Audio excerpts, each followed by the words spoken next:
sucedió hace 20 años se estaba fraguando desde mucho tiempo antes, ¿no? Es decir, casi pues desde la propia construcción del muro en el 61.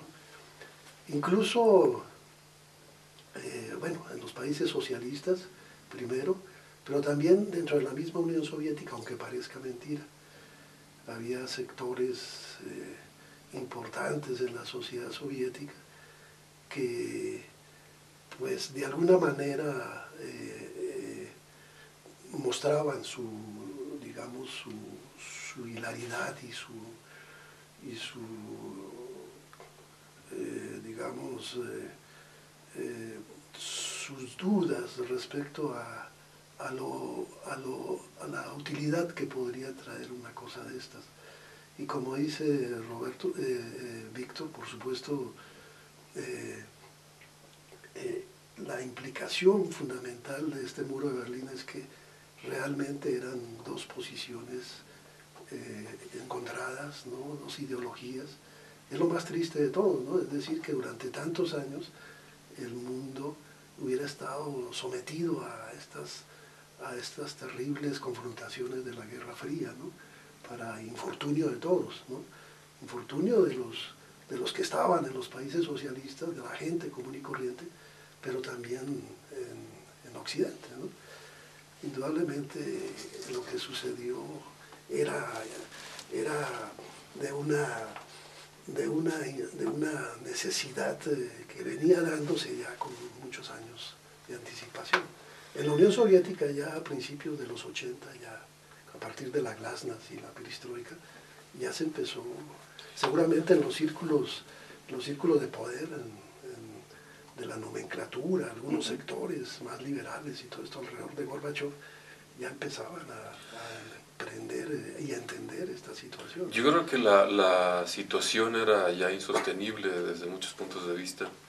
Los biógrafos de Nikita Khrushchev sostienen que en el mundo íntimo de la nomenclatura que sucedió a Stalin, se sabía que aquello estaba condenado al fracaso y que había que representar un cierto papel hasta que ya no diera más el papel.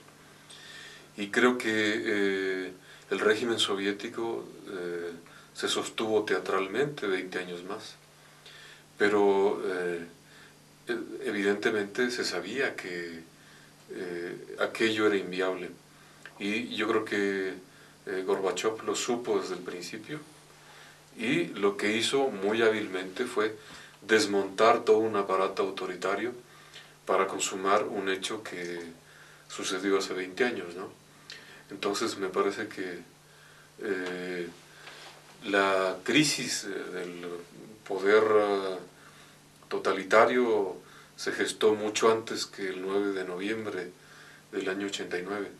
Había ya una historia de, digamos, mucha debilidad del proyecto político de lo que representaba el régimen soviético. Yo creo que se empezó a gestar precisamente con la muerte de Stalin. Y cuando empezó el deshielo, digamos, ahí fueron los primeros síntomas, ¿no? de esta gestación, digamos, ¿no? Ahora, los movimientos, coincidiría yo en que necesitan una ambientación, porque años antes los intentos en Hungría o en Checoslovaquia fracasaron a punta de carros de combate, a punta de T-34, ¿no? Entonces, o sea, el impulso, el movimiento civil, ¿tienen éxito o no? Depende de la dinámica interna y de lo que tengas enfrente. Y lo que tuvieron enfrente en los 50 y en los 60, a pesar de la muerte de Stalin, a pesar de la nomenclatura en crisis existencial, fue el no y el ejército rojo encima. Entonces, dándole el mérito a la coyuntura, a los años, creo que el movimiento de libertad que surge en Berlín y que surge en la RDA en general fue tímido y pálido comparado con el checo o con el húngaro. La ventaja es que no es lo mismo hacerlo en el 50 y tantos o en el 60 y tantos que en el 80 y tantos. Y finalmente, la orden de abrir el muro se da con una presión que si la estudiamos bien fue una presión muy suave, o sea, no fue una gran presión, no fue azarosa, paros, efectivamente fue muy, muy rápida, o sea, fue casi una manzana madura que cae, pero tardó muchísimos años en caer el proceso. Y por último hay que decir que hay que estar en el momento indicado a la hora indicada, porque cuando estás en el momento inadecuado, en la hora inadecuada, pues te pisa el tanque. Pues sí. Claro. Joschka Fischer ayer decía, el antiguo ministro de Exteriores, cómo se generó este movimiento masivo. Es decir, la cosa estaba bajo relativo control hasta el 8. Pero el 8, el vocero del Partido Comunista, dijo, sin consultar desde luego con la nomenclatura, con Honecker, dijo, bueno, las políticas de tránsito entre fronteras se van a suavizar. Apenas dijo esto, un italiano, un reportero italiano le pregunta, ¿a partir de cuándo? En cuanto acabe de decir lo que estoy diciendo. 200.000 gentes, después de haber escuchado esto, se apostaron frente al muro, en Checkpoint Charlie, un punto muy famoso de la frontera, y los policías o los militares que estaban ahí no tuvieron otra cosa que ceder. De tal manera que en este evento el azar jugó un papel muy importante. Ahora, el azar, sí, muy de acuerdo, pero también un movimiento nacido desde la sociedad civil y compuesto en su gran mayoría por artistas como por ejemplo de la talla de Kurt Mansour, el famoso director de la Gewandhaus de Leipzig, una de las orquestas más famosas de aquella época, y hoy también una orquesta muy famosa. Y por alguna razón, no sé bien, Rostropovich estaba en Berlín por esas fechas, y de un lado estaba Mansour, del otro lado estaba Rostropovich.